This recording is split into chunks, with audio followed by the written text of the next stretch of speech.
기도해 주시면 감사하겠습니다. 오늘은 우리가 마가복음을 새롭게 시작을 하는 날인데 마가복음에 대한 간략한 개관과 함께 오늘 전체적인 마가복음의 주제와 목적에 대해서 좀 함께 다루고요. 그 이후에 오늘 1장에 대한 내용을 한 부분을 좀 잠깐 다루고자 합니다. 여러분, 마가복음은 사복음서 중에 하나죠. 복음서가 4개가 있습니다. 마태, 마가, 누가, 요한 이렇게 있는데요. 이 복음서 중에서 하나님이 다양한 관점으로 예수님을 알 수 있도록 하기 위해서 다양한 복음서를 주셨죠. 그 중에서 이 마가복음은 가장 먼저 기록되었고 다른 복음서들의 이제 원형이 됐던 복음서라고도 볼 수가 있습니다. 일단 분량이 가장 짧습니다. 1장부터 16장까지 제일 짧게 되어 있는데 특별히 이 마가복음은 핵심적인 예수님에 대한 내용들을 잘 전달해주고 있는 복음서다라고 이해하시면 될 것 같습니다. 여러분, 이 마가복음의 저자가 누구일까요? 마가죠. 마가라 하는 요한이라고 나와 있습니다. 이 마가는 유대식 표현이고요, 요한은 로마식 표현인데요. 이 마가는 예수님의 직계 제자는 아니었습니다. 그런데 이 예수님의 수제자였던 베드로와 함께 사역을 했고 베드로의 아들 같은 제자가 이 마가였어요. 그래서 마가는 베드로를 통해서 경험하고 듣고 이해했던 예수님에 대한 행적들, 그분의 메시지들을 그분의 사역들을 이제 기록하였고, 그래서 이 마가복음에 보면 특별히 베드로와 관련된 내용들이 의미 있게 많이 기록되어져 있는 것들을 볼 수가 있습니다. 우리가 성경을 볼 때 주목해야 되는 것 중에 하나가 왜 이것을 기록했을까라는 이 관점을 가지고 성경을 봐야 되는데요. 이 마가복음은 특별히 예수 그리스도에 대해서 소개하고 싶은 내용을 담고 있습니다. 그 내용이 무엇이냐면은 예수님은 위대한 하나님의 아들이시고 놀라운 능력과 권능이 있으신 분이신데, 그런 위대하신 하나님의 아들이 우리를 섬기기 위해서 고난의 종으로 오셨다라는 것이 이 마가복음이 설명하고 있는 전체적인 주제입니다. 그 핵심 선구가 마가복음 10장 45절에 나오는데요. 인자가 온 것은 섬김을 받으려 함이 아니요 도리어 섬기려 하고 자기 생명을 많은 사람들의 대속물로 주려 함이라 라는 것이 이 마가복음의 주제를 가장 잘 설명하고 있는 내용이라고 볼 수 있겠습니다. 그러니까 능력 있고 하나님의 아들이신 예수 그리스도가 우리를 섬기기 위해 오셨다를 강조하고 있다는 거예요. 그럼 이 마가복음은요, 로마에 있는 그리스도인들을 대상으로 기록이 되었습니다. 그래서 이제 어찌 보면은 유대인들이라면은 누구나가 다 알고 있을 규례와 풍습에 대해서도 잘 설명해 주는 내용들이 이렇게 많이 나와 있는 거죠. 언어도 헬라어로 번역되어져 있는 내용들이 있습니다. 예를 들면은 달리다굼 이런 이제 아람어가 나오는데 보면 소녀여 일어나라라는 뜻이다라는 식으로 주석이 달려 있고, 에바다 열리다라는 뜻이다 이런 식으로 주석이 되어 있어서 로마에 있는 그리스도인들이 예수님에 대해서 이해할 수 있도록 그 목적으로 적었다라는 거예요. 이 마가복음을 앞으로 이제 쭉 함께 살펴보실 텐데, 이 마가복음에 나타나 있는 중요한 특징이 크게 3가지가 있습니다.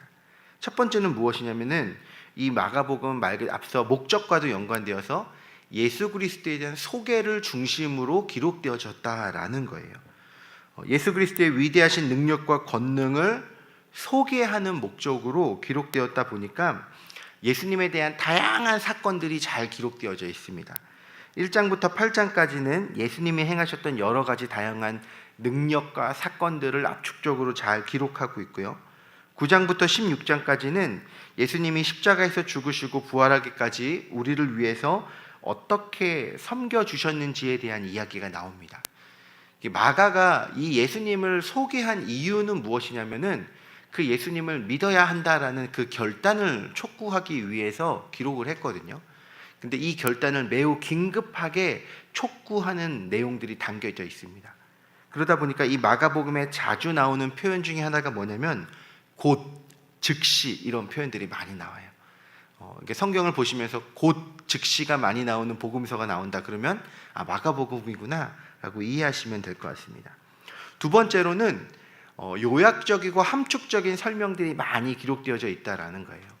이게 예수님에 대해서 아주 디테일한 한 가지 한 가지를 다 설명하려고 한 것이 아니라 예수님은 이런 분이야, 이런 일들을 행하셨어 라는 것들을 요약적이고 압축적으로 설명하는 것이 이 마가복음의 특징입니다.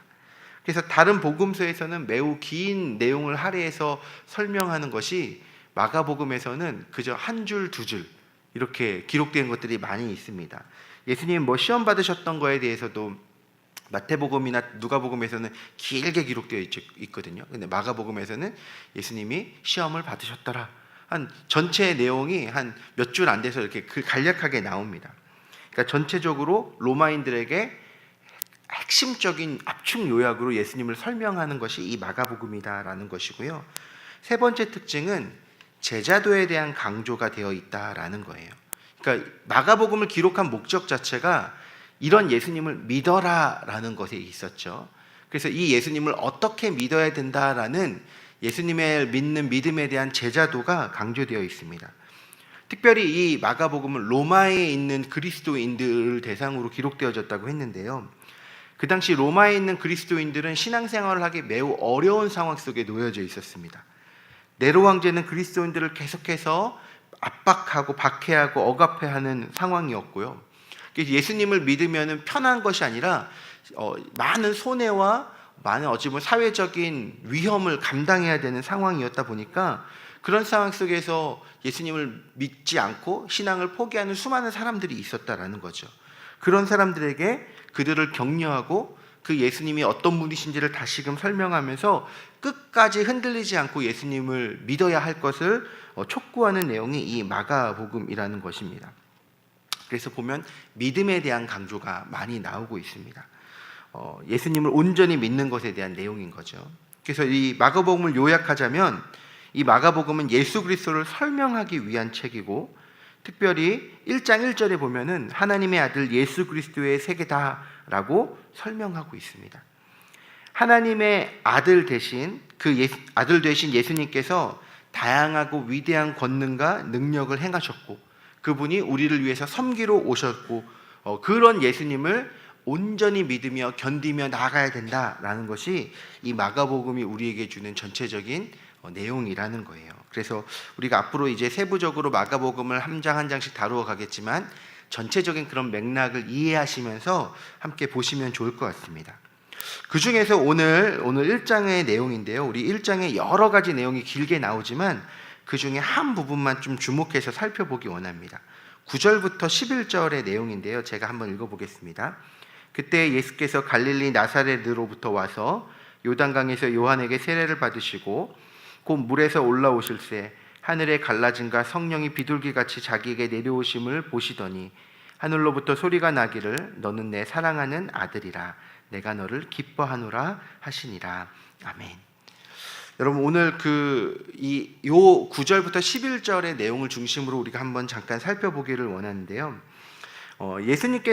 마가복음에서 등장하는 예수님의 첫 등장시는 세례 요한에게서 세례를 받으시는 장면으로 시작됩니다. 그러니까 공생애의 첫 사역이 세례를 받으시는 것이었고, 그 세례를 받으실 때 어떤 일이 나타납니까? 성령이 비둘기같이 내리시고 하늘로부터 소리가 들려요. 어떤 소리냐면은 너는 내 사랑하는 아들이라 내가 너를 기뻐하노라 라는 음성이 들리죠. 우리가 오늘 이 음성에 조금 주목해 보기를 원하는데요. 여러분 인생을 살면서 가장 서럽고 힘들 때가 있다면 언제 그런 서러움이 있으십니까? 뭐 여러 가지 고난의 상황에서 우리가 다 그럴 수 있지만 가장 서럽고 힘들 때가 언제냐면은 내가 신뢰하는 대상으로부터 오해를 받을 때입니다. 넌 도대체 왜 그래? 너는 이런 사람이야 라는 정죄나 비방의 얘기를 들을 때 우리의 마음이 무너지는 거죠. 나를 잘 모르는 타인이 그런 얘기를 하면은 그냥 무시라도 할 텐데, 어찌 보면 나랑 제일 가깝고 그리고 나를 가장 잘 이해할 수 있다라고 여겨지는 가족이나 어떤 자녀들이나 여러 사람들이 나를 그렇게 오해할 때 사실은 가장 우리의 마음이 많이 무너지는 것 같습니다.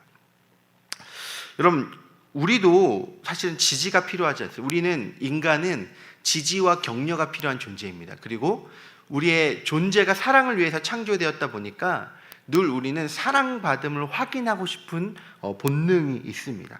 그래서 그 사랑의 확인이 채워질 때 우리는 안정적이고 행복해지는 것이고요. 그것들이 채워지지 않을 때 계속적인 사랑에 대한 갈구와 확인, 집착이 나타나게 되는 것이죠. 여러분, 예수님도요, 예수님이 살아오신 길을 보면은 참 험난한 길이었습니다. 예수님은 우리의 죄를 대속하시기 위해 십자가에 달려 죽으시기 위해서 이 땅에 오신 분이시지 않습니까?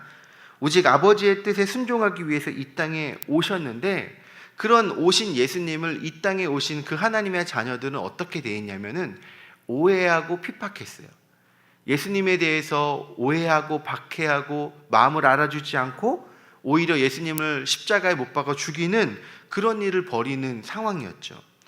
예수님이 하나님이시지만 또 참 인간이셨기 때문에 예수님은 인간으로서 그런 인간적인 연약함과 상처들을 동일하게 다 경험하신 분이십니다.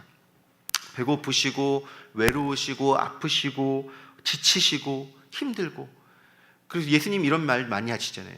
여우도 머리 둘 곳이 있는데 나는 머리 둘 곳이 없다. 제자들을 향해서는 너희도 나를 떠나려 하느냐라는 얘기도 하시고, 예수님은 참 많은 오해와 어찌 보면 비방을 받는 삶이었습니다. 그런 예수님이 그 사역을 굳건히 감당해낼 수 있도록 위로해주고 격려해주는 힘이 어디서 나왔냐면은 사실은 하늘에서 내려오는 이 음성에 있었다라는 거예요. 너는 내 사랑하는 아들이라 내가 너를 기뻐한다.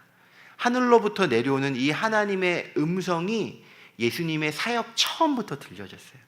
그리고 예수님은요, 이 사역을 감당하는 과정에서 수많은 오해와 힘들고 시험받는 그 아픔 속에서 무엇을 의지해서 감당해내셨냐면 이 음성으로 힘을 이겨내신 거예요. 사람들은 나를 오해하고 나를 알지 못하고 나를 핍박하지만 하나님은 나를 알고 계신다. 하나님은 나를 사랑하는 아들로 여기시고 하나님은 나를 기뻐해 주신다. 여러분, 이 위로가, 이 격려가 사실 예수님이 사역을 감당할 수 있게 했던 힘이라는 것입니다. 여러분, 오늘 우리에게도 사실 이러한 음성이 필요합니다. 우리가 살아가는 길 가운데 수많은 오해와 여러 가지 상처와 좌절의 길이 있지 않습니까? 그때 우리를 격려해주고 우리를 세워주고 우리를 다시금 붙들어주는 힘은요, 인간적인 위로와 격려도 잠깐 도움이 될 수는 있겠지만 궁극적으로는 우리 안에 들려주시는 이 하나님의 음성이 들려야 된다는 거예요. 너는 내가 사랑하는 자녀다. 내가 너를 기뻐한다. 너는 내가 나의 생명을 다해서 구원한 나의 가장 사랑하는 자녀야. 여러분, 이 확신과 담대함 속에 이 음성이 우리에게 들려지면은 때로는 고난과 어려움의 환경 속에 있다 할지라도 그 힘 의지에서, 그 음성 의지에서 흔들리지 않는 사랑, 하나님의 사랑을 의지해서 감당해낼 수 있게 된다라는 것이죠. 말씀을 마무리하겠습니다. 여러분, 우리에게도 이 음성이 들려지기를 소망합니다. 오늘 하나님이 우리의 마음속에 찾아와 주셔서 이야기해 주시는 그 사랑의 메시지, 내가 너를 사랑하고 내가 너를 기뻐하고 내가 너와 늘 함께 있을 거야. 오늘도 우리에게 들려주시는 그 주님의 음성을 힘입어서 오늘 하루의 삶, 그리고 우리에게 주어진 앞으로의 삶들을 힘있게 능력으로 나아가는 저와 여러분들 되시기를 주님의 이름으로 축원합니다. 이 시간 우리 함께 기도하기 원하는데요, 오늘 말씀을 의지하면